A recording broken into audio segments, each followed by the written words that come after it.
Chapter 6. The first day of actual baking in the new facility told Grace and her cousins that they needed to rearrange again. They spent more than an hour on it before they were all satisfied. They had put all of the pre-made treats into a bakery display case they'd rented. "It looks good," Grace said, admiring their handiwork. "I just hope people buy stuff," Patience said with a frown. She was in charge of running the cash register, at least at first. She'd made a huge variety of pies, and they were waiting to be purchased. "I'm going to make some fresh bread in the morning as well," Grace said. "Nothing smells as good as fresh bread baking." She looked at her phone. It was later than she'd expected to finish. She quickly texted Marcus. "It's after 7. I don't think I have time to come over and still be at work in the morning. Can you come here for a quick visit? Or we might have to skip tonight." The response was immediate. "I'll come over there. I want to at least see you. Give me an hour." She didn't want him to see her with frosting on her pants. She'd worn an apron, but sometimes messes still happened. She hurried back, showered, and was ready for him when he arrived. She led him to the living room, which was empty except for the two of them.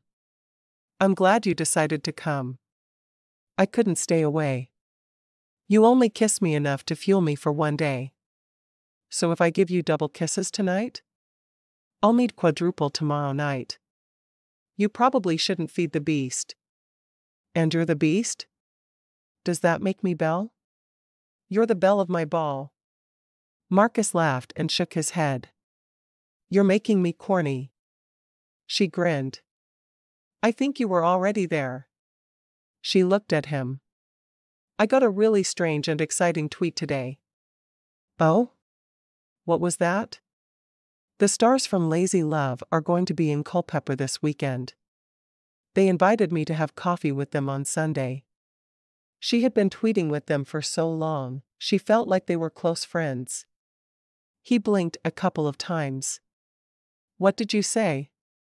"I didn't know what to say, so I thought I'd talk to you about it first. I could invite them to dinner, but would that be weird?" "It wouldn't be weird if it wasn't the day after we got married and the only day we'll be able to take totally alone. I'll tell them I can't meet them." She was a bit disappointed, because she'd wanted to meet Valerie and Jesse for years, but the man beside her was more important than a couple of celebrities. "No, don't do that. Tell them you're getting married Saturday, but you and your husband will meet them at the cafe in town for coffee on Sunday afternoon. You really don't mind?" He shook his head. "I know how important this is for you." "I don't mind at all." He would have preferred spending the day alone with her, of course, but how could he refuse to let her do something that would mean so much to her? "Thank you." She reached over and pulled his head down to hers for a kiss. "I'll tweet her tomorrow." "What are they doing in Culpepper?" She shrugged. "I have no idea." She asked about the sunset picture I posted. "Maybe they want to be able to see it for themselves." "That's the only thing I can think of." "Maybe. I guess we'll find out on Sunday." She changed the subject then, talking about the changes they'd had to make in the bakery after working there for a day. "We thought we had it just right, but we moved everything around after we stopped baking for the day. That's why we didn't finish until late. I remember what it's like to set up a new office." "How was your day?" she asked. Her mother had always drilled into them that no matter what a man did, it was more important than what his wife did, so he should get to talk about his day first. "Oh, it was fine. Busy. I'm dealing with a messy divorce and custody battle. One of the underwear models is leaving his wife." "That's sad. And they have a kid?" He nodded. "A little 2-year-old girl named Anna. Sweet as can be. Where do you think she'll end up?" He shrugged. "I have no idea. I'm representing the mother, and I do hope it's her. The father travels too much." "I really hope we don't end that way," she said. He shrugged. How could we? We're not going to give up and get a divorce. I don't think that option is in either of our minds. I think the majority of people who divorce are people who went into marriage thinking that they could easily end it if things didn't work out. If you're not going in with forever on your mind, then what's the point of even marrying? I have no idea. She yawned widely. Can I get you a snack? Something to drink? He shook his head and got to his feet. No. You can walk me to the door, though. I know tomorrow is a really big day for you, and I don't want to make it hard on you. She smiled, taking the hand he offered. I'm sorry, I'm so sleepy. I feel like you should come first, but I came here to do a job, and I need to do it. You're not doing anything wrong. When they got to the door, he cupped her face in both hands and kissed her. I'm sorry we didn't have time to watch the show tonight. She shrugged. I don't have to watch it every day. She would, though. After he left, she'd find one of her favorite episodes, but she would only watch the scenes where Joe and Dylan appeared together. What else about the show was even worth watching? He pulled her to him, kissing her passionately. I'm ready to call you wife. She nodded, blushing a little. She wanted to be his wife and spend forever with him, but she didn't want to make love. It sounded awfully messy to her. Are you having second thoughts? He asked.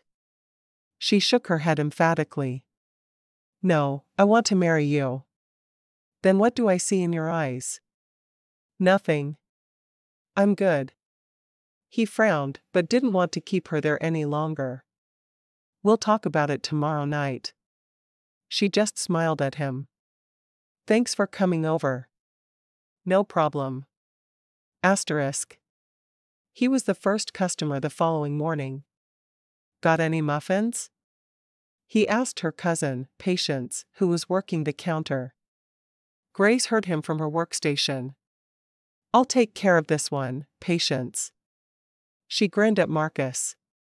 But first, meet my fiancé, Marcus. Patience smiled at Marcus. Patience and Felicity had been raised very similarly to the Quinlan sisters, but the main difference was, they'd been homeschooled in an isolated atmosphere. Patience was a bit of a mouse when it came to men. She didn't know how to talk to them, and really had no desire to. Grace firmly believed that someone could be homeschooled and not turn out socially awkward, but her aunt had not been able to accomplish that. After Patience walked away, Grace took Marcus's hand, squeezing it. I feel like I should kiss you good morning, but there's this big counter between us. And I don't know how I feel about kissing in public. If you're only kissing me because you feel like you should, then you need to keep your kisses to yourself. Grace frowned. I didn't mean it that way. What time do you want me to come by later? He asked, looking at the 3 different kinds of muffins in the display case. The baked goods that weren't a specialty of any of the 3 bakers were made by rotation. It had been Felicity's day with the muffins. We're closing at 4 every day. If you come around 5, that'll give me time to change and shower. He frowned at that. Do you shower before I pick you up every evening? She nodded. Of course I do. Otherwise, I'm going to be covered in flour or sugar or frosting. I'm going to always look my best for you. You are? Yes. Not obsessively. Probably not obsessively. When she'd been a teenager, she'd always imagined she would sneak out of bed and fix her hair and do her makeup before her husband could wake up and catch her with a clean face. She'd outgrown those ideas at least. I hope not obsessively. It won't matter to me if you're in makeup with your hair all fixed or wearing your hair in a ponytail. Maybe you should be marrying Honor. No way. That's not the Quinlan twin I'm attracted to. She grinned, putting one of each flavor muffin in a bag for him. These are on me. I gave you an orange, a blueberry, and a mixed berry. Oh, yum. They sound good. She hurried to the side counter and poured some coffee into a to-go cup for him. I hope you enjoy. Oh, I will. He winked at her. See you at 5. I'll text if it'll be any later than that. Asterisk. She texted at 4. I didn't think about cleanup time. I can't leave that for my cousins. Can we make it 6? As always, he responded immediately. 6 is fine. Dinner at my place? Yes, please. Asterisk. When he got there at 6, she was still blow-drying her hair. Patience brought him to her door. She's getting ready. Marcus opened the door and sat on her bed while Grace finished up. Patience had called to her that he was there, but she obviously didn't hear, because she came out of her bathroom in jeans and a lacy bra. Nice. Grace blushed, grabbing the blouse she'd planned to wear and holding it in front of her. Where did you come from? Patience told you I was here, but I guess you didn't hear her. He was amused by how mortified she looked. Obviously. She hurried into the bathroom and shut the door behind her, shrugging the shirt on and buttoning it before going back into her bedroom. I'm sorry you had to see me that way. Had to, he asked. I assure you, it was my pleasure. She frowned at that. My mom says that men should never see women partially clothed before they're married because it will send them into a frenzy of lust, and it would be the girl's fault. Marcus grinned. Well, I don't know about a frenzy of lust, but I think you looked beautiful. She couldn't meet his eyes. I really am sorry. He could see she was mortified. He'd been treating the whole thing as a joke, but it meant a great deal to her. Hey. It's all right. I'm not upset at all. I really didn't mean to tempt you that way before we ever got married. I know it's not right. He shook his head. I know it was an accident. But even if it hadn't been, there are girls a lot more scantily clad on every beach in America. If I can't control my hormones, that's my problem, not yours. I know better, and I never should have done that. He grabbed her hand and pulled her to stand between his spread legs as he sat on the bed. Grace, look at me. You didn't know I was here. You'd never have come out with no shirt on if you had. We're going to be married in 2 days. The world isn't going to end because I saw you without a shirt on. She took a deep breath, her eyes meeting his. Thank you for not being angry with me. I'll never be angry over an accident. You're a good man, she said softly, thinking about the many times her father had yelled at her mother for things that were out of her mom's control. I hope you knew that before you agreed to marry me, he said with a wink. I had my suspicions. He pulled her down onto his lap, holding her close. When she sat stiffly in his arms, he frowned at her. What's wrong, Grace? She sighed. I'm just a little nervous about everything. We're getting married so quickly, and I want to be your wife, I do. I just don't know if I'm ready for the sexual part of marriage. Why wouldn't you be? He asked softly. You like it when I kiss you, don't you? She nodded. To be really frank, I don't know a lot about it. Only what my mom told me. He was almost afraid to ask. What exactly did your mom tell you? She said I had to let my husband touch me however he wants, but that I wouldn't like it much, so I should just close my eyes and plan out my meals for the week. She said if a woman is lucky, her husband will be satisfied with once per week. She shrugged.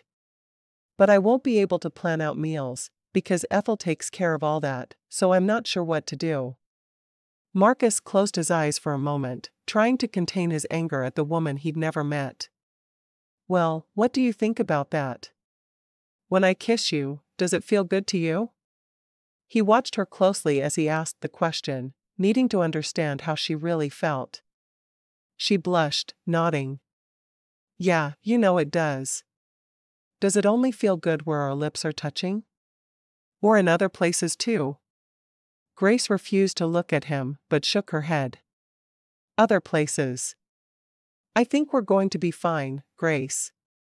But, just to be clear, I'm going to want it more than once per week. Her eyes widened as she peeked at his face, trying to determine if he was joking with her again. Really? Marcus nodded emphatically. Really? She took a breath. Maybe I should talk to one of my older sisters about it. I'm fine with that. It's your decision. If it's not too embarrassing to talk to one of them, then do that. If it is, we'll handle it on our own. I'll try. Joy and I have always been really close. I'm sure she'll talk to me if I need her to. He nodded, pulling her head down for a quick kiss. If you can't get the answers you need from her, please talk to me about it instead of just worrying. Was that what was bugging you last night too? Yeah. It just sounds so messy. He grinned. A little bit. But it's so worth it. What about kids? Do you want kids right off? He carefully pushed her to her feet before standing. Let's talk about this while we drive. You still okay with going to my house tonight? She nodded. Yeah. She grabbed her phone. Oh, coffee at 2 at the cafe with Valerie and Jesse. I'm really excited to meet them. I've been tweeting with them for 4 years now. Thank you for agreeing to do that.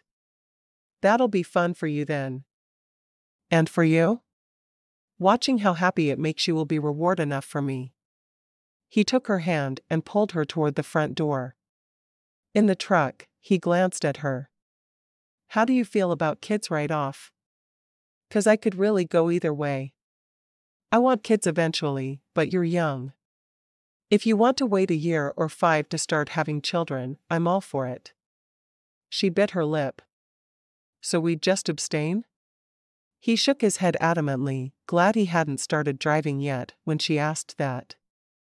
Why, he may have driven right off the road. No, we use birth control. Birth control? But that's against God. He took her hand in his. Your mom told you that? She nodded. You should only have sexual relations within marriage, and then only with the intentions of procreation. He blinked. You know you don't have a baby every time you have sex, right?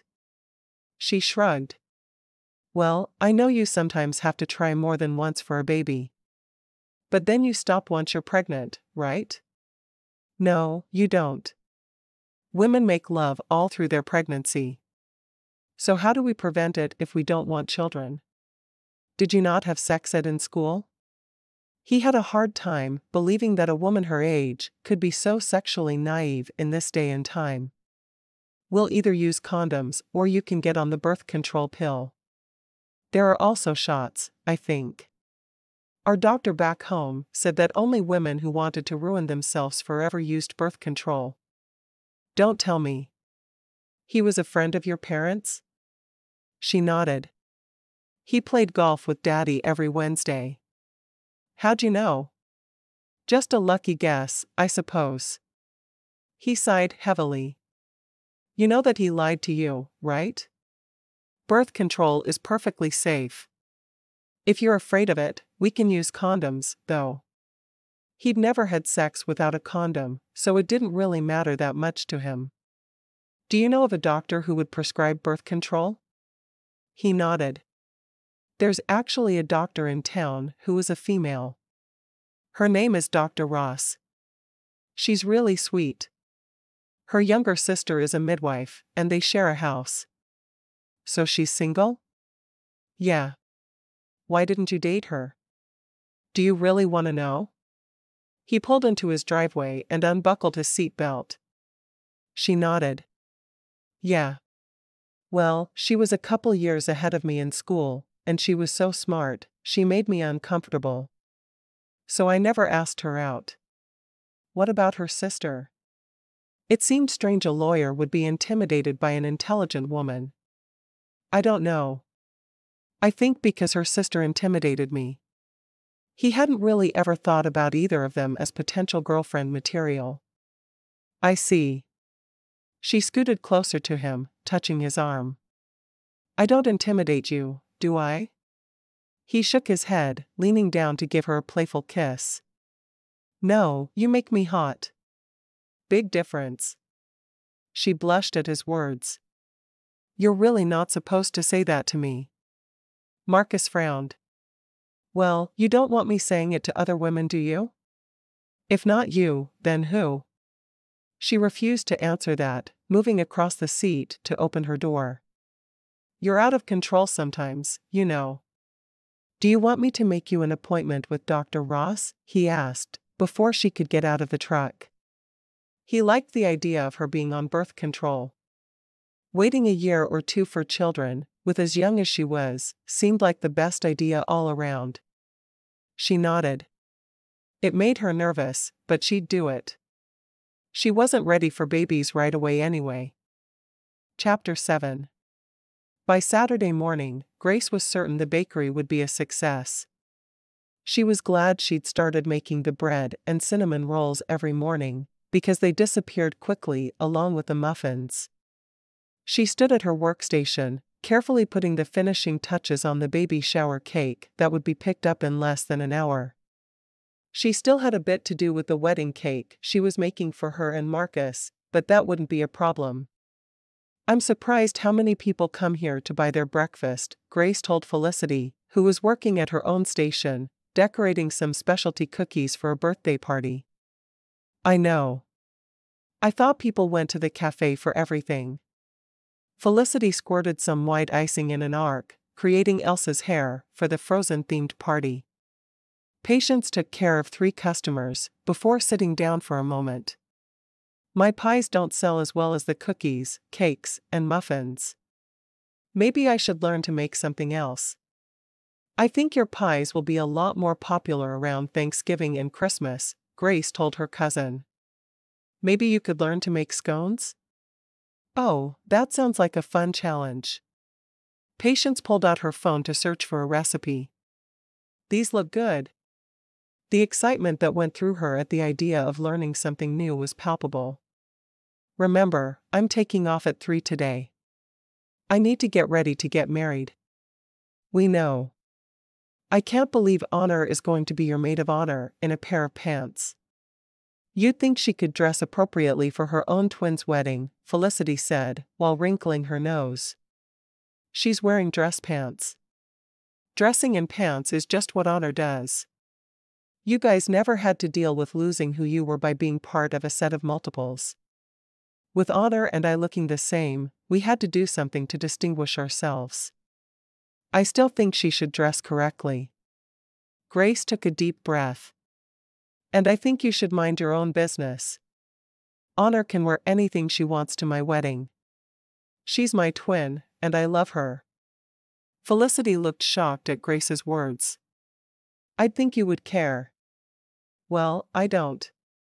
I'm just glad she's willing to stand up with me. Grace looked up at the bell on the door. It was Marcus, and she grinned when she saw him. Hi you. He walked around the counter and grabbed her, kissing her. Sorry, I just had to do that. He winked at Patience, who refused to look at him. Do you have any muffins left? We made a double batch this morning, because we expected extra people on Saturday. Turns out it was a smart move. Only 3 left. Grace said, grinning at him. Is your grandpa ready to marry us? As ready as he ever is, Marcus said with a grin. Hopefully he'll remember your name. Grace shrugged. I don't know. I loved the way he addressed Hope during her wedding. At least what I've heard of it. She was still sad she'd missed out on her 4 older sisters' weddings. He didn't call her insert bride's name here, did he? I've seen him do that before, and it's so embarrassing. Grace laughed, the sound of it filling the bakery. He did. I didn't know he'd done that with anyone else. Oh, he does it all the time. He never remembers the names of any of the brides. I keep telling him to just write them on his hand, but he says he'd forget which hand. I suggest both, and he complains he can only write on his left, because he's right-handed. Well, then why wouldn't he remember he'd written it on his left hand? Marcus shook his head with a sigh. It's going to be an interesting wedding. At least when we're done, we'll be officially married. She smiled at him tentatively. He grinned. We will. I'm counting down the hours. Asterisk. The ceremony was beautiful, even though Brother Anthony did forget Grace's name. Instead, he called her pretty blonde girl. She accepted it with a smile. At the end of the ceremony, he pronounced them licensed to kiss. Marcus took her into his arms and kissed her passionately. I like being licensed to kiss. Yes, but as your wife, you still have to get my permission to kiss me, she said, smiling up at him teasingly. Oh, sure. I'll ask permission every time. I won't just grab you and start kissing you whenever I feel like it. Never. He lowered his head to kiss her right then, proving himself a liar. Linda came over to hug Grace. Are you coming back to the house tonight? I didn't get a chance to really plan a wedding reception. Grace smiled. We're using the church's fellowship hall, and the cake I made is in there already. All we're serving is cake and punch. Miss Lovey made the punch. Linda nodded. I'd have been happy to help. You're busy enough with the daycare and all the extra guests you keep ending up with. Don't you think? Do you want me to agree with you? Or do you want me to tell you the truth? Linda asked. Oh, agree with me this time, would you? You can tell me the truth next time. Grace turned to Honor, hugging her tightly. I love that outfit, she said with a smile. You look beautiful. Oh, anything but beautiful. Honor protested, a grin on her face. You made a stunning bride, Grace. Marcus took Grace's hand and led her into the fellowship hall, where she met a few people from the church. Oh, and this is Dr. Ross, he told her. You have an appointment with her on Monday afternoon. Grace nodded. All right. I can do that. I'll give you directions sometime before then. One of Grace's favorite things about the reception was to be able to watch Marcus's housekeeper, Ethel, with his grandmother. They were obviously very close. Marcus followed her gaze and whispered to her, Ethel is going to spend a week with my grandmother. She'll come over while you're working to clean and fix meals, but she doesn't think anyone should stay in the house with us while we're still newlyweds. Grace nodded. That makes sense to me.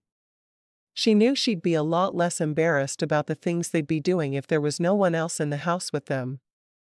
Let's cut the cake and get out of here. She said she left dinner in the oven. She nodded, her hand shaking. She was more nervous than she thought she'd be. We'll have to coordinate getting my stuff from the back of Honor's car. He nodded to let her know he'd heard her as they cut the cake together. Sounds good. Should only take a minute. Yeah, I don't think it's a big deal, I just wanted you to know that we needed to do it. I need clothes for the weekend. Don't fuss on my account, he said, a wicked smile on his face. She contemplated smushing the wedding cake on his face, just to get rid of that smile, but she'd always thought it was rude and a waste of her delicious cake. Instead, she fed him a small bite with her fingers, feeling him lick the cake off her thumb. The touch of his tongue on her skin had a shiver running through her. Stop, she said, blushing.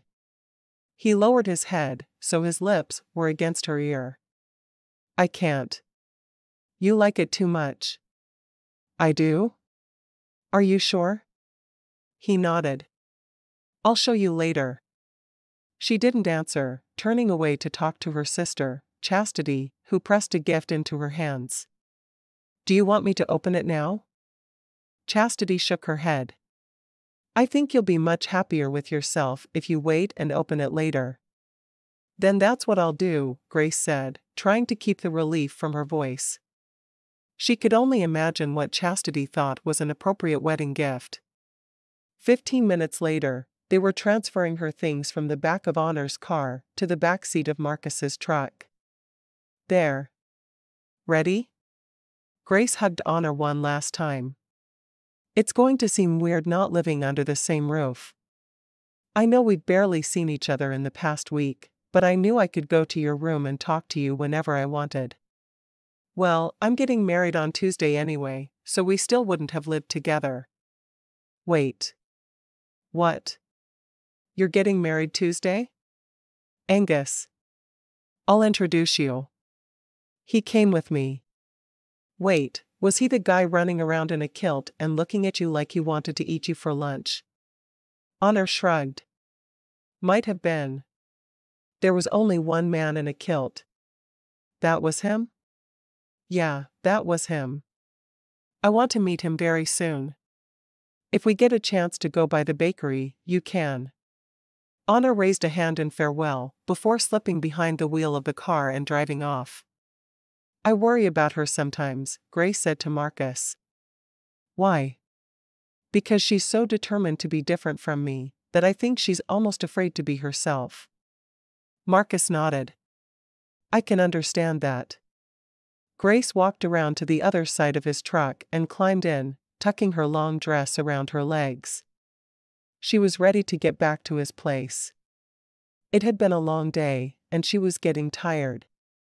She may not know much about sex, but even she knew he'd be offended if she fell asleep while they were making love. Marcus drove them toward the ranch. You look so tired. What time have you been getting up? I try to be at the bakery by 5 each morning, so I've been waking up about 4 to get ready. I just grab food there. He frowned. And I've been keeping you out until at least 9. We're going to have to start going to bed earlier. You need more sleep than that. Or I can catch a quick nap when I get home every day. That would work too. I guess it would. He frowned over at her. Are you excited to meet Valerie and Jesse tomorrow? They'd watched the first half of the first season of her show, and he'd finally seen the couple kiss for the first time. He didn't get the appeal until he saw the raw chemistry between them as soon as they'd touched. He was interested to see if it would be the same in real life. There's dinner in the oven for us, he said, before carrying her suitcases upstairs to his room. She was clutching the gift Chastity had given her, and she opened it while he was out of the room. It was a teal nightgown with lace that came to mid-calf. It was beautiful and matched her eyes perfectly. Only that morning had she realized she had no sexy lingerie to wear for her wedding night, so she was thrilled with the gift. She was surprised at her sister's taste, having expected something trashier. She carefully stuffed it back into the box while she plated a couple of meals for her and Marcus. She was just setting tea on the table for each of them to drink when he came back down the stairs. He'd changed into a pair of shorts and a t-shirt, and she felt distinctly out of place in her wedding gown. I should change. He shook his head. I like looking at you in that. Unless you're too uncomfortable, of course. She shrugged. No, I'm fine. I just figured I should change because you did. No need. He took her hand and brought it to his lips. I'm so glad we're married. Grace bit her lip nervously. I'm glad too. I think. He grinned, stroking the hand he still held with his thumb. You will be. I'll make sure of it. They ate slowly, talking about the wedding and the details she remembered. It had all seemed to happen so quickly that she remembered little of it later. When she finished, she stood to carry her plate to the sink, but he stopped her with a hand on his arm. I'll put everything in the sink. You go get ready for bed. She started to protest that they should watch an episode of the show first, but she was too tired, and she knew it.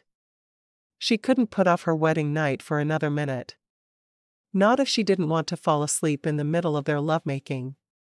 She hurried up the stairs with the box from Chastity under one arm, disappearing into the master bathroom and taking her hair down from its perfect coiffure. She stripped off the gown, glad there was a zipper that was relatively easy to access running down her back. Once she'd stripped, she pulled the nightgown over her head and looked at herself in the mirror. It fit perfectly, and the gown matched her eyes to perfection. She wondered idly if Chastity had taken honor with her to buy the gown so she could match their eyes so well. When she'd brushed her teeth, she walked into the bedroom to find Marcus sitting at the foot of the bed, waiting for her to come out. She walked over and sat beside him, linking their fingers. "I'm really nervous, but I'm determined not to act like an idiot," she announced softly. He laughed, bringing her hand to his lips and kissing it. "I'm glad to hear you're not going to act like an idiot.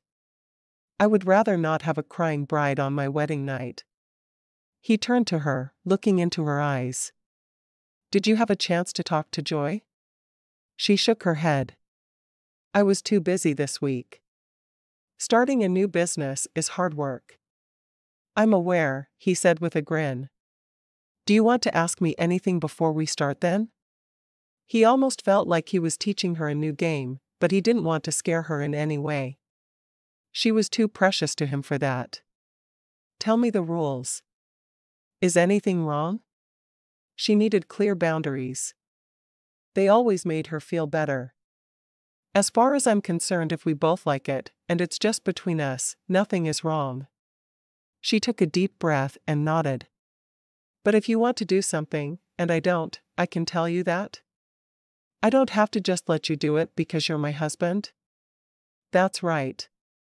He turned to her fully, looking at her in the nightgown. "You look even more beautiful than you did in your wedding dress." She smiled. "This is what Chastity gave me. It matches your eyes perfectly." "I thought the same thing. She must have taken honor with her when she shopped for this. She's a good sister." He took one finger and trailed it over the spaghetti strap of her gown, down over her chest, and followed the seam to the center of her breast, finding her nipple through the silky fabric. Grace sucked in a breath at having him touch her so intimately. She put her hands on his shoulders, which were still covered by the fabric of the t-shirt he'd thrown on once they'd gotten home. Instead of saying anything to her, he pulled away, yanking the shirt over his head and throwing it to the floor. "There. Now you can touch me however you want. You don't mind?" "Mind? I'd beg if you needed me to." He winked at her, leaning down to press his lips to hers while she explored his chest with her fingertips. She felt strange touching him that way, even though she knew she was allowed, and he liked it. It still felt slightly wicked to her. His hands moved down her shoulders and over her arms to her elbows and back up again. She shivered in his arms, loving the feel of his hands on her. After a moment, he stood up, pulling her to her feet. "We're going to be more comfortable lying down." "And naked," he wanted to add, but he was afraid of scaring her. It was going to take all the self-control he had to make it through the wedding night. Leading her to the head of the bed, he pushed one strap of her nightgown off her shoulder and kissed the skin he'd bared, feeling her shudder. "Are you cold?" "Not one bit. It just feels strange." "Good strange or bad strange?" he asked. Her eyes met his. "Good strange. I think." "You just think?" "It's my job to make sure you know." He stared down at the nightgown and decided to remove it as if he was ripping off a band-aid, quickly. He pushed down the other strap and then with a slight motion had the garment pooling on the floor at her feet. Grace's first instinct was to cover herself, but Marcus caught her hands, looking down at her. "You look so beautiful." But what?" "My mother said only a prostitute is ever naked with a man.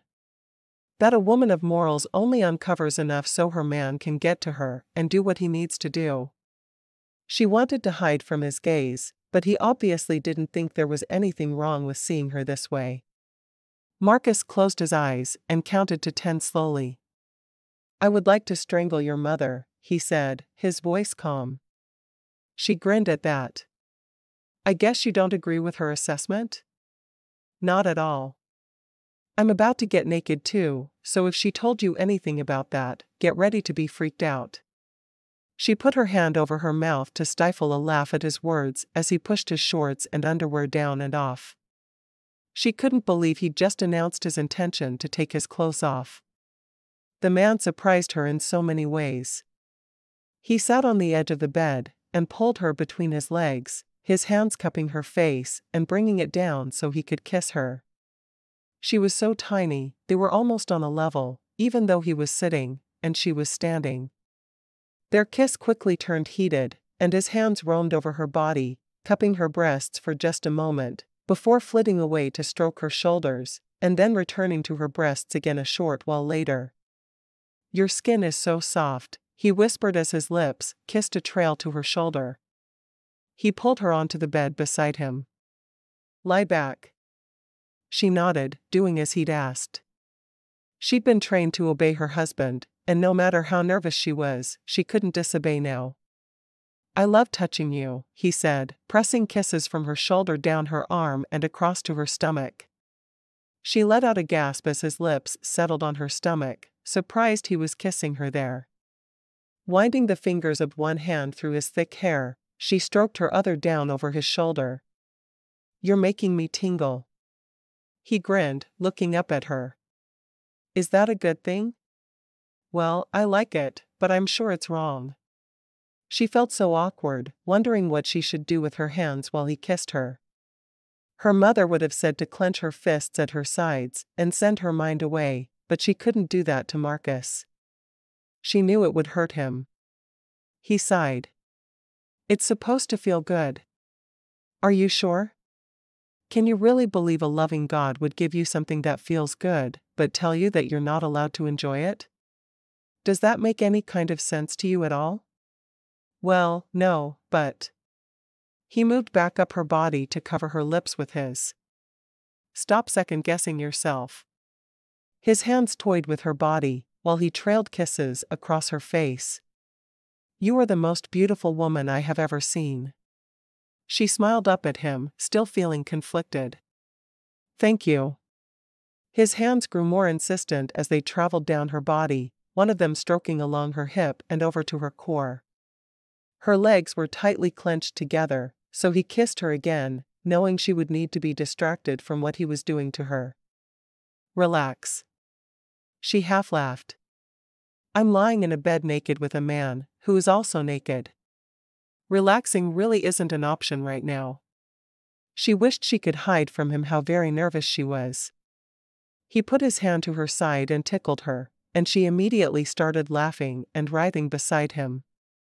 He used the opening to move his hand between her legs, stroking her soft folds.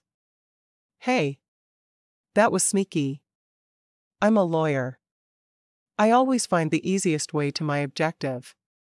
He brushed his lips against hers again while his hand toyed with her most secret place. Why do they bury lawyers under 20 feet of dirt? You've got to be kidding me. Now? Because deep down, they're good people. She grinned at him, stroking his face with her hand. If you can think about lawyer jokes, I'm obviously not keeping you busy enough. His mouth descended on hers again, this time more persistently. His hand moved more quickly between her legs, trying to bring her as much pleasure as he could. He knew she wouldn't find much with this first experience, especially with her hang-ups, but it wouldn't stop him from trying. A few minutes later, he realized she was as ready as she was going to be. He reached for the foil packet he had on the nightstand and dealt with its contents before moving between her legs, cupping her face in his hands, and kissing her. Grace stared up at him with wide eyes. I'm scared. He groaned, burying his face in her neck. I am too. I'm scared I'm going to disappoint you or hurt you. His words, for some reason, gave her courage. She put her arms around him and stroked his back. I'll be all right. I'm tougher than you think. He grinned at that. If she was being strong for him, she didn't have the time to be worried for herself. He carefully positioned himself, moving inside her with one stroke. She gasped, wiggling beneath him. I didn't think you were going to do that yet. And now the scariest part is over. She nodded, moving under him. It feels really weird. You'll get used to it. I promise. He lowered his lips to hers and started to move inside her. A short while later, he rolled to his side, still out of breath, holding her tightly to him. I'm sorry you didn't enjoy it more. She shook her head. Women aren't supposed to enjoy it. She felt guilty enough for just doing it. If she'd enjoyed it, she knew it would be much worse. He closed his eyes with a groan. You've got to get that out of your head. I'm not sure that's possible. She kissed him again, truly glad this first time was over. I'm going to go shower. I'll be right back. He propped himself on an elbow and watched her rush from the room. Shower? Was she going to run away to shower every time they made love? The woman seemed to be obsessed with cleanliness. When she crawled back into his arms a short while later, she was once again wearing the nightgown Chastity had given her. She kissed his lips and settled against him with a smile. She was so glad the dirty part was over, and she could enjoy the rest of the night in her husband's arms. Chapter 8. The guilt washed over Grace in waves the moment she woke up the following morning. Marcus was still asleep by her side, and she struggled to control the tears that sprang to her eyes. How did a woman possibly go from believing sex was wrong for her to believing it was right, simply because of a short ceremony? She rolled so she was facing away from him and let the tears fall. Hopefully by the time he woke up, she'd be done. An hour later, she had composed herself, and Marcus was still breathing softly in her ear. She crept out of bed and dressed, before going down the stairs, to make breakfast for the two of them. None of the other advice her mother had given her seemed to be correct, but maybe her insistence that the way to a man's heart was through his stomach would be. She had to be right about something. Marcus woke to the smell of bacon wafting up from the kitchen, so he quickly dressed and went down the stairs to find his wife in the kitchen putting eggs, bacon, and toast on plates for them. I didn't know how you like your eggs. Grace found she couldn't meet his eyes after what they'd done the night before. In fact, she wasn't sure she'd ever be able to meet his eyes again. She stared at a point just below his chin instead. He took the plates from her hand and set them on the counter, kissing her softly. Good morning. She smiled, still not meeting his gaze. Good morning. I hope you're hungry. He frowned at her, hating that she was having such a hard time with the adjustment from a platonic relationship to marriage. I am. He carried both of their plates to the table while she poured them coffee and took them to the table. Are we going to church this morning? She asked. He shook his head. I don't think so. Not the day after our wedding.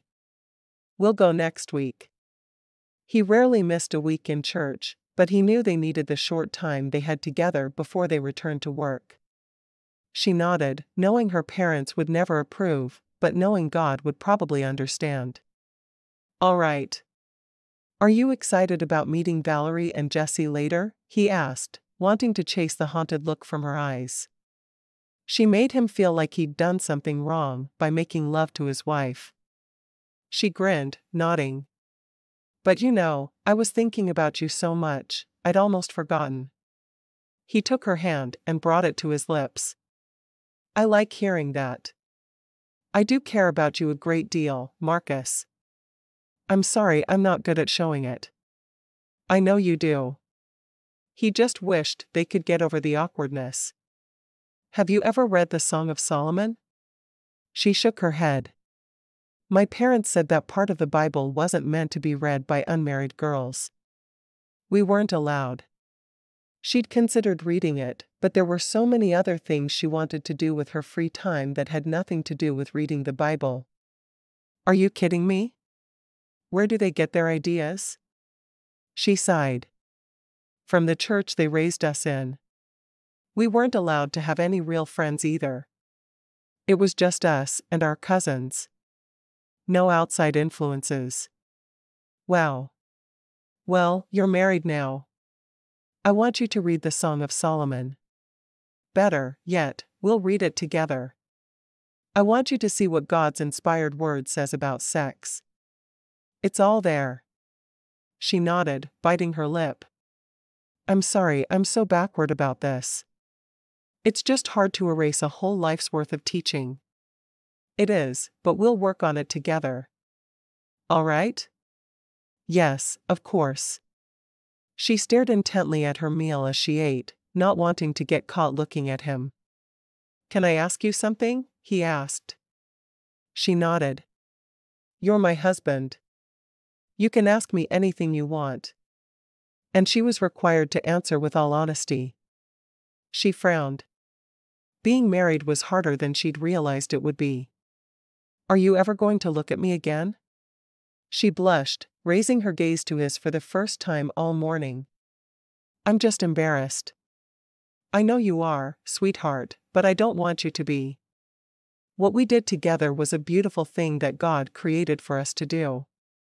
You have to get out of your head that it's wrong or dirty, because it's not. She shrugged. Tell my parents that, would you? I would love to. What's their phone number? Her eyes widened, fear entering them.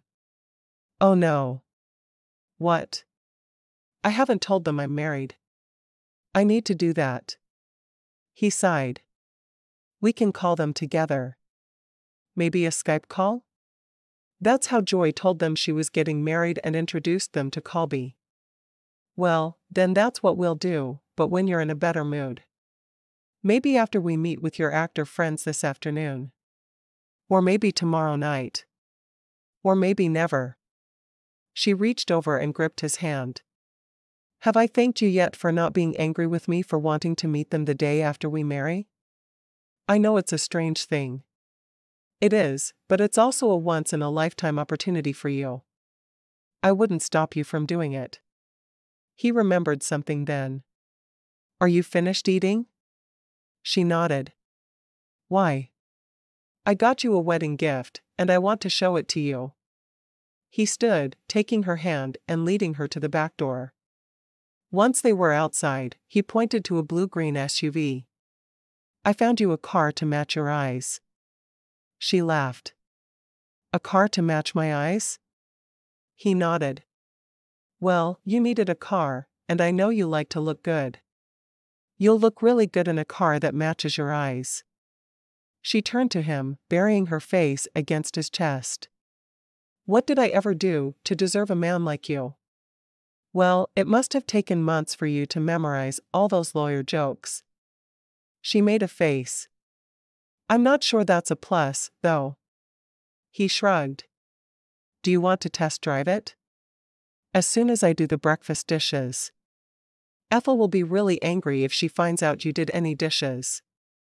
She wants you to leave them for her. She thinks you do enough work when you're out of the house. Grace frowned. I can't leave the dishes I dirted for someone else to do tomorrow. That's crazy. He shrugged. I think you're going to have to. I'll go and rinse them and put them in the sink then. Are you ready to go? He nodded. Yeah, I'm good. I'll probably just wear shorts. We'll be home before we go meet Valerie and Jesse, though, right? I want to be wearing a skirt when I meet them. He caught her by the waist and pulled her to him, kissing her softly. Sounds good to me. He grabbed the keys while she put on shoes and got her purse. She'd never driven him, and really had rarely driven at all. Honor had always preferred to be behind the wheel, so she'd happily ridden shotgun everywhere since they'd gotten their licenses. When they got to the vehicle, she spent a couple of minutes adjusting the seat. You obviously drove this, she said with a frown. I feel like a Lilliputian compared to you. He grinned at her. Yeah, you do seem awfully tiny. Are you sure you're done growing? She glared at him. If I'm not, what does that say about you? Yeah, let's not go there. I was hoping you'd say that. She grinned over at him. Well, where do you want me to drive? He shrugged. Why don't you just drive toward the mountains, and we'll stop when we feel like it? She glanced at the clock in the car. It was just past 9. It feels weird to be out and about on a Sunday morning and not in church. Honestly, it does to me too, but we'll do better spending time alone together and getting to know each other better. She smiled at him before pulling out onto the road. What do you like to do in your spare time? I don't have a lot of spare time.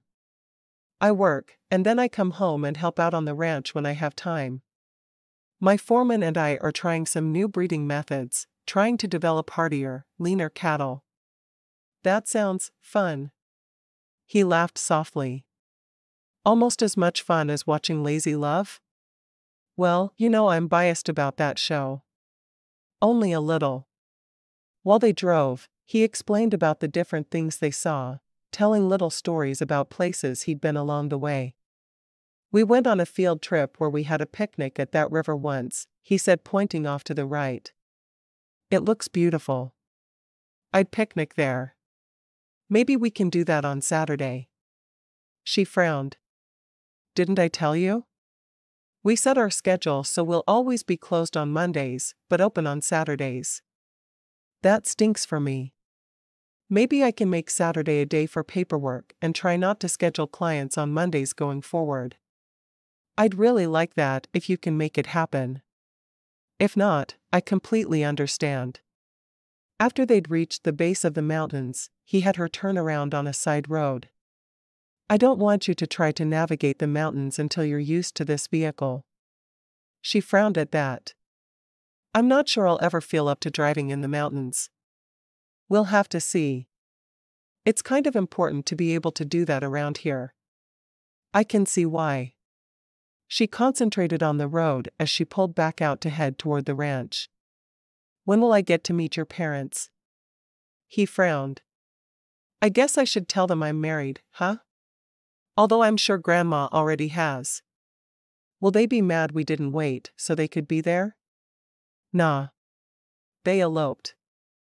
They don't think anyone should have to go through the stress of a big wedding. He stared out the window. I got engaged in college, and we were going through the stress of wedding planning, and Mom kept telling me to just run off with her and marry her, but she wouldn't go for it. What happened? She really couldn't imagine him being engaged to someone, and even though it was years before, she felt a bit jealous at the idea. Car wreck. She was hit by a drunk driver and killed. I'm so sorry. What was her name? She felt terrible for her momentary jealousy. It had been a long time before, but no one deserved to die that way. Erin. Erin Kroll. He hated to think of her and how she'd looked the last time he'd seen her, all broken in a hospital bed. Tell me about her. He shrugged. She was a nursing student. One of the most sarcastic people I've ever met in my life. Fun to be around. She was always on some kind of crusade to help others. Do you still miss her? She died 6 years ago. I loved her with everything inside me, but memories fade. I think she would have been a good wife for me, but I'm not unhappy that I'm moving on with my life without her. Grace nodded. You'll have to show me her picture when we get home. I can do that. Marcus felt strange talking to her about Erin. She seemed to have been a lifetime ago to him. Does it bother you I never mentioned her? Well, considering we've only known each other for a week, I'm sure there are a lot of things we'll learn as we go. It's the nature of marrying so quickly.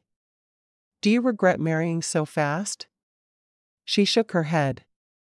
Absolutely not. I'm still a little shy around you. At his laugh, she sighed. Okay, so I'm still a lot shy around you, but I'll get over that in time. I'm sure you will. I'll help. How will you help? He grinned, glad she was paying attention to the road. Oh, I have some ideas. Forget it. I don't trust your ideas. Grace pulled into his driveway and parked the car, breathing a sigh of relief she was finished driving.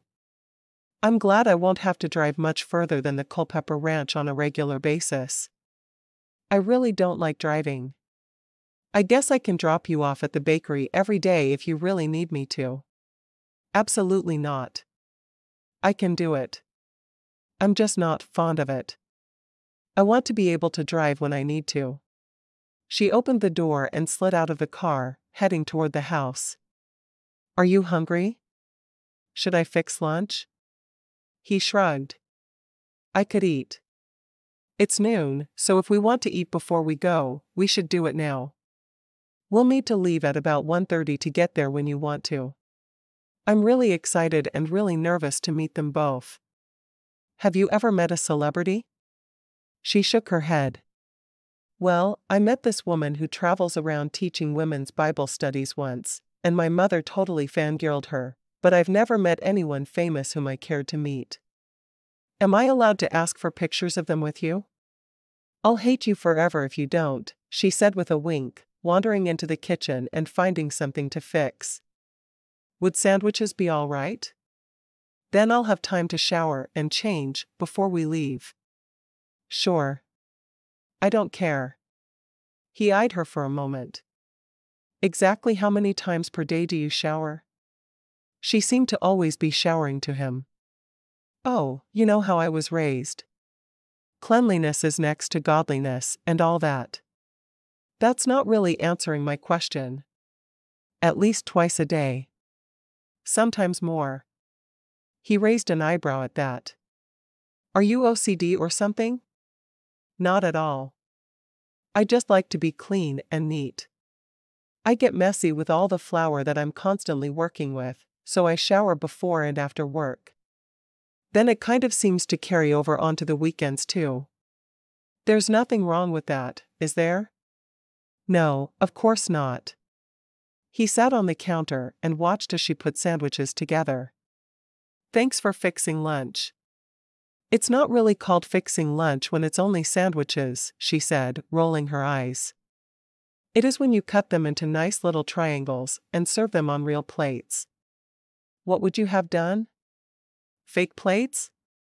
I'd probably have eaten it from a paper towel while standing up in the kitchen. She laughed. Well, I guess we can stand in the kitchen to eat them if that makes you happy. I was planning on going into the dining room, though. He grinned. I'm just not going to bother with the table when it's only me.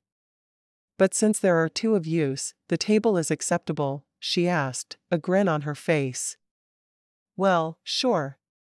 They carried their plates to the table, and she went back to the kitchen to get some tea for each of them. When she returned, she found him watching her. What? He shrugged. Just thinking about how beautiful you are. She blushed at that. She hoped he wasn't remembering what she'd looked like while they were. She felt her face flame even brighter. What are you thinking? She shrugged, avoiding his gaze again. Tell me. It's nothing. It's obviously not nothing, or you'd tell me. What's going on in that head of yours? I was hoping you weren't thinking about what I looked like while we were, you know. He grinned. No, I don't know. While we were what? She glared at him. I'm not going to say it, and you can't make me. While we were making love? It's not dirty or wicked, you know. She shrugged. I wish I could convince myself of that. It's not as easy as you make it sound. We'll work on it. She finished eating and picked up their plates, rinsing them and putting them in the sink. I'll be back in a few. I need to get ready. Is it okay if I wear this? She shrugged. You can wear whatever you want. He looked down at himself with a frown as she left the room. He knew enough about women to know that what she really meant was she wanted him to change. Fine. If it would make her happy, he could put on a pair of slacks and a nice shirt. It wouldn't kill him. Chapter 9. Grace dressed carefully in a skirt and blouse, fixing her hair and makeup before leaving the bathroom. She found Marcus sitting on the bed, reading a book, obviously waiting on her. Do I look all right? She asked worriedly. His eyes drifted from her perfectly fixed hair, down to her toes and back. You look so beautiful, I don't want anyone else to see you. I think I'll keep you here and have my way with you. He rolled off the bed and got to his feet, walking toward her. His hands went to her waist and he pulled her toward him. Don't smudge my lipstick, she protested as his head was descending toward hers. Really? I can't kiss you? We haven't even been married for 24 hours yet. She sighed. Fine. Kiss me, and then I'll fix my lipstick. I think we have enough time. I don't want to kiss you now. He made a face at her. Can't believe you won't let me kiss you just because you put makeup on. I'll have you know I'm an excellent lipstick blotter. She pulled his head down to hers, kissing him. Sorry. I'll remember next time to just wait to put my lipstick on until after we've kissed. She hurried back into the bathroom to fix her lipstick and brought out a washcloth, washing her lipstick off him. There. Now you look all manly again. I don't look manly with your lipstick on?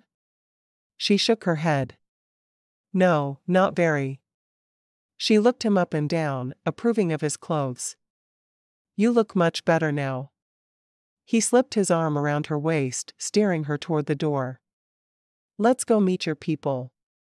My heart is beating so fast, it feels like it's going to jump out of my chest. How come you didn't feel that way last night? She blushed. I did.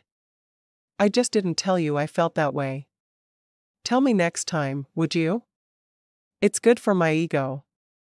I don't think your ego needs any help at all. Marcus frowned. Are you saying I have a swelled head? She shrugged. If the hat doesn't fit. He sighed. I get no respect. I expected to be treated this way after 10 years of marriage, but not the first day. Do you know how to save a drowning lawyer? Please God, save me from lawyer jokes. Take your foot off his head. He groaned, but refused to respond to her. Maybe if he quit reacting, she'd quit telling the awful jokes. They got into his truck and he drove them the 20 minutes into town. I really am nervous, she said as they saw the buildings that indicated they were almost to the diner. What if they hate me? Well, they already practically know you from all you say to them on Twitter, right? Almost. She'd wanted to meet up with other LLers before, because they sometimes met to watch the current episodes, but her parents had never allowed it, so she'd never met anyone from online. You know, they say you can never really know someone just from meeting them online. He shrugged. I don't know if that's true. I think you can get to know someone really well without the trappings of real life being in the way. Of course, some people do misrepresent themselves online. I know. She took a deep breath. I don't know what they'd get out of it though. I'm still not sure why they're in town, but I'm so excited to get to actually meet them. Marcus parked the car and led her into the diner. She had never been there, and she looked around. Do we seat ourselves? He nodded. Why don't we grab that booth in the corner? She followed him to it, waiting until he slid in, and then she sat beside him. I always think couples look stupid when they sit on the same side of a booth with no one across from them. Like they're so intent on looking like they're in love they can't get out of each other's pockets for even a minute. He grinned at her assessment. I think you may be right. There's a reason this time, though, so even if we look stupid, we'll have to live through it. Grace had taken the side of the booth where she could see people come and go from the diner. When the door opened, and the bell over it tinkled, she saw Valerie and Jesse Savoy walk in. That's them, she hissed at Marcus. Well, get up and introduce yourself then. You'll have an easier time recognizing them than they will recognizing you. Grace took a deep breath and stood, walking over to the couple. Hi, I'm Grace. She wanted to hug the other woman, but she had no idea how Valerie would feel about it. Valerie's face transformed into a grin, and she reached out to hug Grace. It's so nice to meet you. Grace smiled shyly. It's good to meet you too. Come over and meet my husband. You said you got married yesterday? That's wonderful. Valerie followed her over, and she waited as Jessie slid into the booth. Grace found herself mesmerized by the couple she'd seen so often on screen. You guys have just as much chemistry in real life. Valerie laughed. We do. She looked at Marcus. Do you watch our show as well? He nodded. Grace has just introduced me to it. We've watched the first half of the first season now. I just saw the episode where you kiss for the first time. You two are something else. Jessie grinned. I'll never forget filming that. He got a faraway look on his face, and Valerie elbowed him. Stop. They don't need to hear about that. Valerie focused her attention on Grace. I had to come after I saw your picture of the sunset and the mountains. We got in yesterday. This is such a beautiful place. How long are you here for? Valerie sighed. We fly out tonight at 10. We'll have to sleep the whole way back to Texas, so we can film in the morning. She rubbed the back of her neck, looking tired. How are you feeling? Valerie grinned, her hand reaching out to take Jessie's. I'm good. Morning sickness is giving me fits, and sometimes I feel like the only thing keeping me put together are the clothes on my back. Baby's growing and getting healthy, though, so I can't complain. Well, I could, but I won't. Grace smiled at that. I'm glad you decided to meet me while you were here. I was so excited to get your tweet. I wasn't sure if I should, but Marcus was all for it. Why weren't you sure? Well, we only have one full day off together before we go back to work. So we married last night, and today is it. Oh. I knew you married yesterday, but I guess I just assumed you'd take a week off or something. Valerie frowned. Like you did, right? Grace asked, knowing the story of the other couple's marriage on a Friday night and going back to work on Monday morning. Oh, yeah, just like us. Valerie laughed. We're looking for a new house. We don't want to raise a child in California. We like the area of Texas we're in, but we don't want to be there all the time. So when we saw your sunset picture, we came to see the town you mentioned. Really? Did you find a place you like? Valerie nodded, her eyes bright. We found this little ranch we want to buy. We don't really want it to be a ranch, but we'll find a buyer for the cattle. They seem to come with it.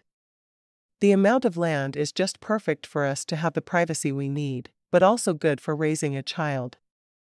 Whose ranch are you buying? Marcus asked. He'd been careful to keep quiet, so Grace could enjoy them, but he had to speak up then. Some guy named Jones? I don't know, Jessie answered. You know him? I do. I've been eyeing his herd. Marcus thought for a moment. I'm a lawyer, but I've taken over my dad's ranch. I'm not really part of the day-to-day operations, but I'm involved in the big decisions. If you don't want those cattle, we can work something out. Jessie smiled over at Valerie. Seems like someone wants us to move here. Other than me, you mean? Grace asked. Valerie smiled at her. Jessie wasn't all for us meeting like this, but I told him we'd been following each other on Twitter for years. He finally seemed to understand then. Jessie shrugged, looking at Marcus. I don't know that I'll ever really trust anyone with my wife, but since she said I could come. Marcus nodded emphatically. I feel like it's my job to take care of Grace. Grace rolled her eyes at Valerie. Now I want to ditch them and go get our own table. Being petite and female does not equal being weak. Valerie laughed. That's always been my favorite thing about you on Twitter. I love your sense of humor. Thanks.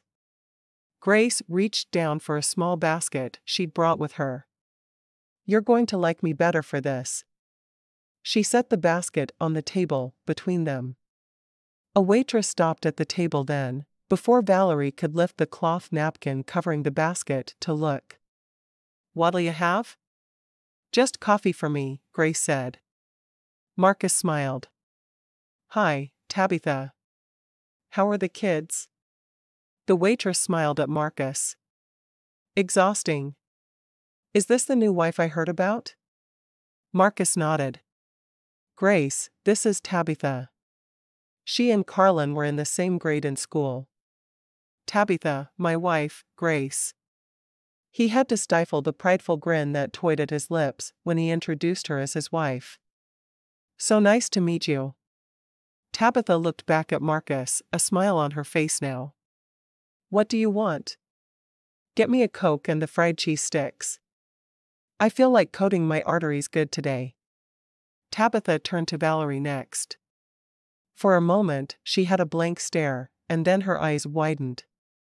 "You're Valerie Dobson." Her eyes flicked back and forth between Jessie and Valerie. Valerie smiled.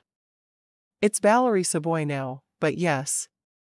Valerie reached down to grab her purse, pulling something from it. "I'd like a glass of water and a salad." "Yes, ma'am."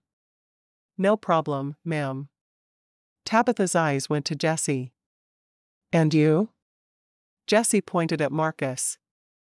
"I'll have what he's having." As soon as she'd gone, Valerie quickly signed the picture she had taken from her purse before handing it to Jessie. After he'd scrawled his name, she put it on the edge of the table. Then she lifted the napkin from the basket to see the fresh muffins and cinnamon rolls. "Oh, those look delicious. I opened a bakery with 2 of my cousins this week. We make those, so when you move to town, you need to make sure to come by often." "We will." Valerie handed Jessie the basket, and he set it on a ledge beside the booth. "We brought you something too." Grace smiled. "Really?" Valerie nodded. "I have a full cast poster for you, and I had everyone sign it." "Oh, wow. Thank you." Grace was more than a little impressed the actress had thought to bring her something. "That's the perfect gift for me. It's in the car, but I'll give it to you when we go." "I'm excited." Marcus looked at Jessie. "I guess I'm going to sleep with you looking down at me now." Jessie laughed. "Fans are fickle creatures. It'll be gone in a month." Grace frowned at Jessie. "It will not. I've followed the show since the 2nd season." "Not the first?" Jessie asked, a bit surprised by that. Grace shook her head. "We didn't have a television at home, so I found it through Netflix. I always buy the current season on Amazon, but I have to watch it the next morning." "Now you can watch it as it comes on," Marcus reminded her. "Just another reason I'm glad we're married," Grace said with a grin. Tabitha came back to the table with drinks and thanked Valerie over and over for the autographs. "My husband's never going to believe I actually met you too." "You have proof now," Valerie said, nodding at her hands. After Tabitha hurried away, Jessie looked at Grace. "We'll move here on our next week off, which is in 2 weeks. We'll have to have dinner then." Valerie smiled at Grace. "That means he approves of me talking to you, and we can hang out." "I'd love that. Why don't y'all plan to come to our house for dinner when you come back? I'd love to cook for you." Grace made the offer and then hoped she could talk Ethel into giving up her kitchen for one night. "Just so you're a better cook than Joe." Valerie winked at Grace. Her character, Joe, was known for trying to cook and filling the entire house with smoke. Grace laughed, rolling her eyes. "Anyone is a better cook than Joe." Asterisk. After dinner that night, Grace curled into Marcus's side on the couch. "Thank you so much for being so kind about today. You didn't have to let me meet them. It was worth it to me to see you so happy." He stroked his hand up and down her arm. She smiled. "You're a good husband." "I try to be." He turned to kiss her, his tongue stroking out to touch hers. When she wrapped her arms around his neck and responded, he pulled her onto his lap, astride him. She pulled away, blushing. "We can't kiss like this down here." He frowned. "Why not?" "Because we can only do that in bed." How could he not realize that? "Grace, we're married. We can make love in the living room of our own home if we want to. I wouldn't want to if Ethel were here, but she won't be in until morning, so we can do it here now if we want to." He pulled her back down for a kiss. She pulled away from him in shock. "But the lights are on." He shook his head. "It's okay for me to see you naked, you know." She blushed. "You did last night, and my mother would have a fit if she knew." "I guess I didn't make it clear last night, but your parents are not allowed to be part of our love life. You have my permission to forget they exist every time I start kissing you." "I'm not sure that's possible." She frowned, closing her eyes. "I feel so guilty every time we touch. Kissing doesn't seem to bother me, but when you touch me in other places, or when I sit on you like this, I just feel terribly wicked." He sighed. "Well, we're going to be wicked, I'm afraid." He brought her lips back to his, kissing her passionately. "If you are that worried about doing this out of bed, let's go upstairs." She nodded, getting off his lap and climbing the stairs to their bedroom.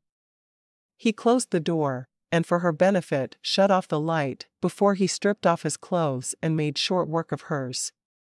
He lowered her onto the bed, taking a condom from the nightstand and laying it beside them, so he wouldn't have to reach too far for it later. His hands and lips were all over her, stroking her to a fever pitch. This time he pulled her astride him, sitting with his back to the headboard, stroking her continuously as he taught her how to move in a way that would bring them both pleasure. He had a trickle of sweat running down his cheek when he felt her clench around him.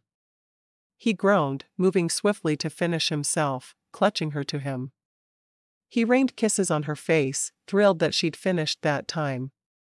He hadn't been sure he'd be able to make that happen with her hang-ups. Grace lay against him, eyes closed, wanting to scream at the emotional pain. She wasn't supposed to enjoy sex. It was wrong. After a minute, she kissed his cheek. "I'm going to go shower. And throw up."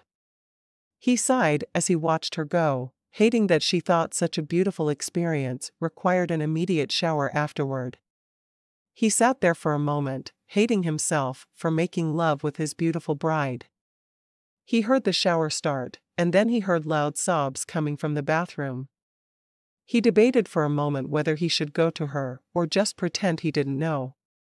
In the end, he knew he had to help her if there was any way he could. He went into the bathroom and climbed into the shower with her, pulling her into his arms. He didn't mention her tears, and he didn't allow her to pull away. He just held her while she sobbed hysterically. Finally, when the water started to turn cold, he shut off the stream and stepped out of the tub, wrapping her in the towel she'd set out. He carefully dried her off as if she was a child, brushing out her long hair and blow-drying it for her. When they got back into bed, he stroked her back, feeling her exhaustion. When she slept, she made little hiccuping sounds, as if she was still fighting the tears. Marcus hated that he'd made her feel that way. He loved her so much. There was a big decision he needed to make, and he needed to make it soon. He'd either have to stop making love with her or find some way for her to get beyond the emotions that her upbringing was causing her. He couldn't let her keep beating herself up over it. There had to be a solution. Asterisk. While Grace was at the doctor the following day, he went home and talked to Ethel. "I need you to do something for me." Ethel seemed to ignore him for a moment as she continued to clean the kitchen. "You already unhappy with your new bride?" He shook his head. "No, I love her." He sighed. Her parents managed to convince her that lovemaking is wicked. She thinks if she enjoys it at all she's going to hell or something ridiculous like that. Can you talk to her? Ethel raised an eyebrow at him. What makes you think I'm the one to talk to her? He frowned. You had 8 children, and you were a pastor's wife. Surely you've had sex once or twice. He hated talking to his grandmother's friend about this, but it was easier than talking to his grandmother herself. He'd do that next if it became necessary. At least twice. And you know what? She asked, her voice a whisper. He didn't want to know what.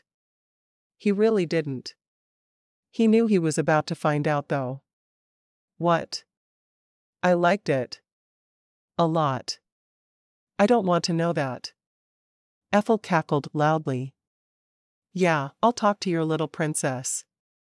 When I'm done with her, she'll think it's wrong not to enjoy it. Marcus shook his head. Just help her, please. No problem. Chapter 10. When Grace got home from the doctor, she wandered into the kitchen to grab a snack. She hadn't spent much time exploring the contents of the kitchen yet. She had seen a car parked outside that she thought probably belonged to Ethel. It had been there when she'd met her previously. As she dug through the refrigerator, she heard a sniff. Don't move things around in there. You live here now, but the kitchen is still my territory. Grace straightened up and smiled at Ethel. I understand, and I'll do my best.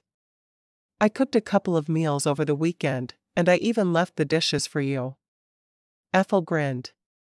Was that hard for you? It was awful. I felt like I was betraying my mother and God, and I was going to go straight to hell. Grace was exaggerating, but only a little. Every little sin was hell-worthy to her parents. Sounds like you had an interesting upbringing. I can only imagine what they told you about married life. Ethel shook her head. I was a minister's wife for 50 years. I have counseled women who came from very strict households. Do you realize some even thought that enjoying sex with their husbands is wrong? Grace blinked a couple of times. They do? Not anymore, they don't. I set them real straight on that. Ethel got herself a glass of water and leaned against the counter. I had 8 kids, and trust me, I enjoyed conceiving every single one of them. Grace smiled, feeling uncomfortable, but knowing this woman might be able to help her. And you didn't feel like it was wrong? If a pastor's wife didn't think it was wrong, maybe it wasn't. She hoped she could get past this somehow. Why would something that God created, that feels so dang good, be wrong? Really, some of those women had mothers who told them to lie back and plan their grocery lists. Just makes me sick to my stomach to think some women try to brainwash their daughters that way. Grace bit her lip, not wanting to admit how she felt, but deciding this woman would be safe. She had to talk to someone about it. Can you keep something confidential? Oh, honey. You never need to ask that of a minister's wife.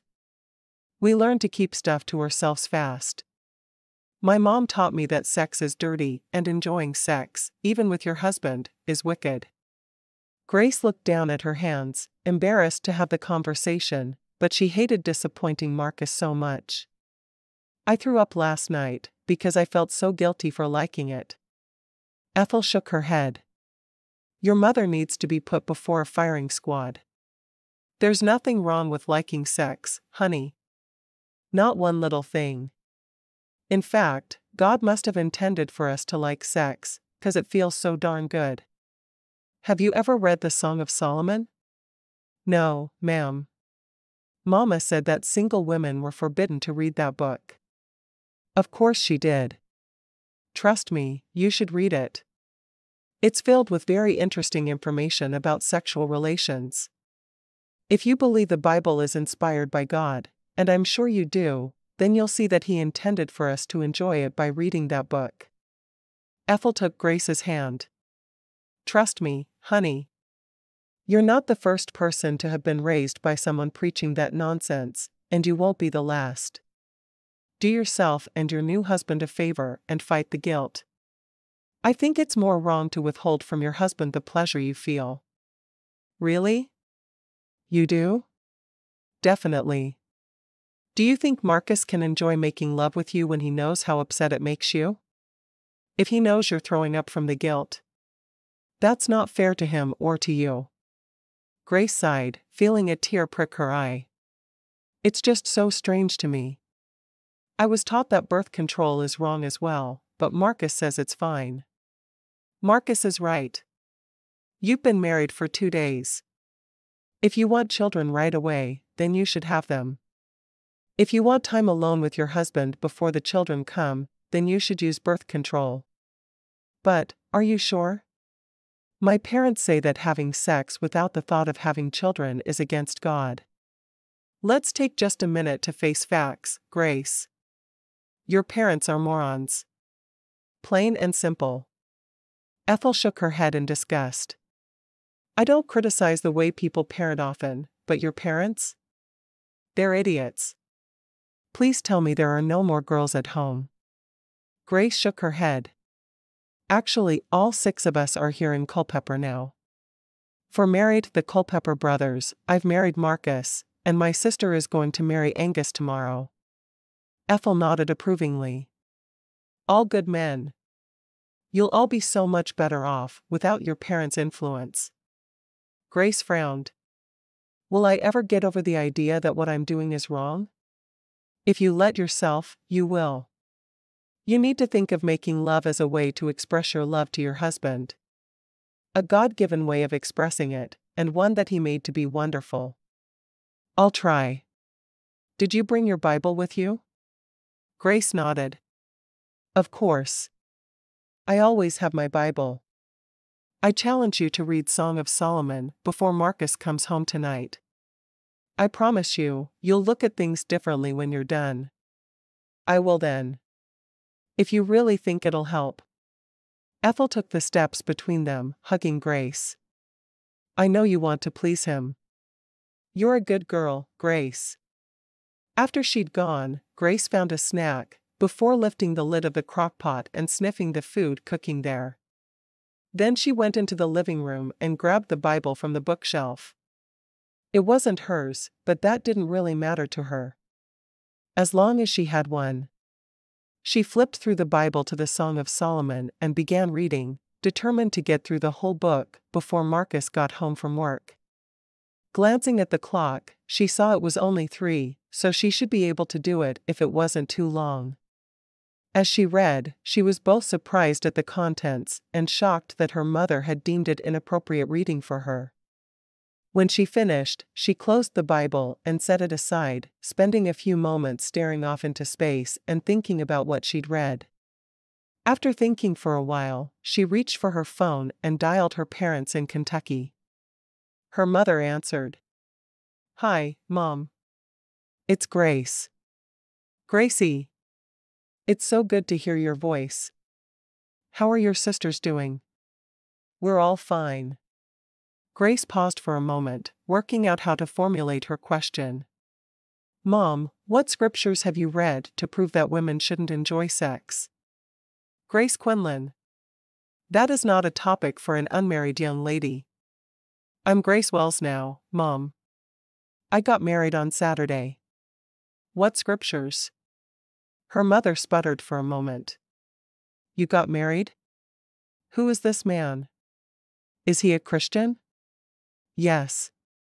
His grandfather is a pastor. What scriptures? Her mother was silent. I have seen no actual scriptures, but that's what the pastor says, and we know he's right about these things.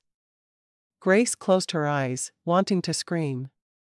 So when you told us that enjoying sex within marriage was against God, you were lying to us? It wasn't a lie.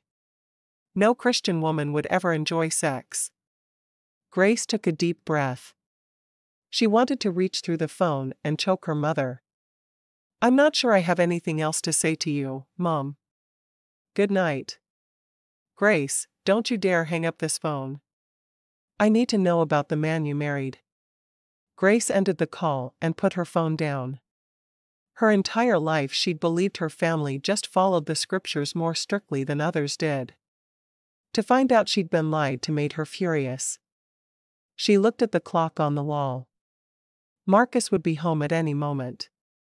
She needed to calm down before he walked in the door, so she went upstairs to shower, ignoring the phone that kept ringing and ringing. Yes, she knew she showered more than was normal, but for her, water was calming. And right then, that's what she needed more than anything. When she got out of the shower, she put on a pair of shorts and a t-shirt, her mind still grappling with both the phone call with her mother and the Song of Solomon. She went downstairs, to find Marcus just coming in the front door. "Hi." Marcus smiled at her, walking to her and kissing her softly. He set something down, but she ignored it. A husband was allowed to have secrets after all. "Hi. How was your day?" "Interesting." She walked into the kitchen and dished the casserole Ethel had made out onto 2 plates. "What did the doctor have to say?" he asked. She shrugged. "I'm healthy. We decided on this shot for birth control, so I don't have to worry about trying to remember to take a pill every day. She said we needed to use other precautions for at least a week." "We can do that." He sat down at the table and smiled as she sat beside him. "I brought you a present." She looked at him with a grin. "I hope it's not something else as expensive as a car." He shook his head. "Nope, not a car. I'll give it to you after dinner." She leaned toward him and kissed him softly. "You spoil me." "I think everyone needs to be spoiled at some point in their lives." "It's your turn." After the meal, she rinsed the dishes and put them in the sink before joining him on the couch. He handed her a wrapped box, and she turned it over in her hands, shaking it slightly as she tried to guess what it could possibly be. "Stop. Just open it." Marcus was laughing as he shook his head at her. Grace smiled. "I like the anticipation when I open a gift. Obviously. I want to see my wife's face when she opens it." "Hurry up." She giggled, sliding a finger under the paper and carefully tearing it. She didn't really care about saving the paper, but she knew it was driving him crazy, which was fun. Finally, she had the present in her hands, and she stared down into a framed picture of her with Valerie and Jesse Savoy. The couple was on either side of her, and they each had an arm around her. "Oh, it's wonderful. That's why I was a little late getting home. I had that done today. I've never received anything that I will treasure quite so much." He grinned, thinking about the huge cardboard cutout of the picture he'd ordered that would be delivered in a week or 2. "I'm glad you like it." "Like it?" "I love it." She carefully set the photo on the coffee table before flinging herself into his arms. Marcus closed his arms around his wife, loving her enthusiastic thanks. His hand stroked her back. "I missed you while I was working today." She grinned. "I missed you too." And she had. She was surprised by just how much she loved him after such a short time knowing him. She just hoped he could forgive her for how silly she'd acted. She got to her feet and grabbed his hand. "Let's go upstairs." He raised an eyebrow at that, but he was sure she couldn't mean what he wanted her to mean by her words. She led him up the stairs, holding his hand tightly in hers. When they reached the bedroom, Grace closed the door, before turning to him. Without a word, she pulled her t-shirt over her head before unfastening her shorts. After she'd divested herself of her bra and panties, she went to work on his clothes, doing her best to ignore the shocked look on his face. Marcus couldn't believe this was the same woman he'd married. What was going on in her head? He was afraid to ask and break the spell. 30 minutes later, he lay in the bed, holding her close in his arms. "Do you want to talk about what that was about?" She looked up at him, love shining from her eyes. "It was about 2 things, actually." "Okay. 2 things. And they are?" "The first was apologizing for being a ninny the past couple of days. I talked to Ethel today, and I read the Song of Solomon, and then I called my mother." "Wait, you called your mother?" Why did you call your mother? Because I wanted her to tell me which scriptures told her that it was wrong for a woman to enjoy making love with her husband. She held his eyes as she talked about it, surprising him even more than her sudden attack on his person. What did she tell you? He was honestly curious to know. He'd never understood why some people felt that enjoying sex was so wrong. That she'd never seen actual scriptural backing for the belief, but because the pastor talked about it, she knew it has to be true. She shook her head. All this time, it's been a lie, and I believed it. He nodded, smiling slightly. She didn't seem the least bit upset about making love with him tonight. She hadn't even run for the shower yet, which was a very good sign. What's the second reason? She grinned, and he could see the hint of a siren in her eyes. The second reason was pleasure, plain and simple. He gathered her close, burying his face in her neck. I'm so glad you sorted this out for yourself. She nodded. So am I. I thought I'd spend the rest of my life vomiting every time we made love, and I don't think that was acceptable to either one of us. He closed his eyes. Did you vomit last night? He hated that he'd caused that much mental anguish for her. Yeah. But I didn't tonight. She stroked his face.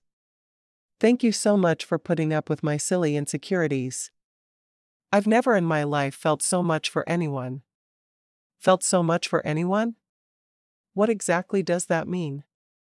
I'm a lawyer, so you'd better speak slowly. She giggled. It means I love you. I love you so much.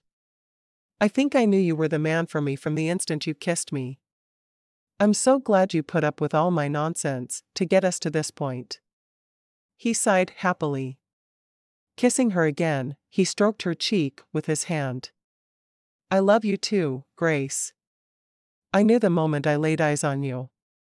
He winked at her. I'm not sure I could have put up with the lawyer jokes for so long otherwise. Lawyer jokes? What lawyer jokes? He laughed, sitting up in bed and pulling her up with him. We should probably watch a little more Lazy Love before we go to sleep, shouldn't we? I mean, now that I've met the main stars, I'm a bit more invested in the show. I knew it.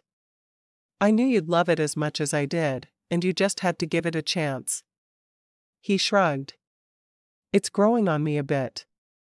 Anything that made her that happy, he would watch whether he liked it or not.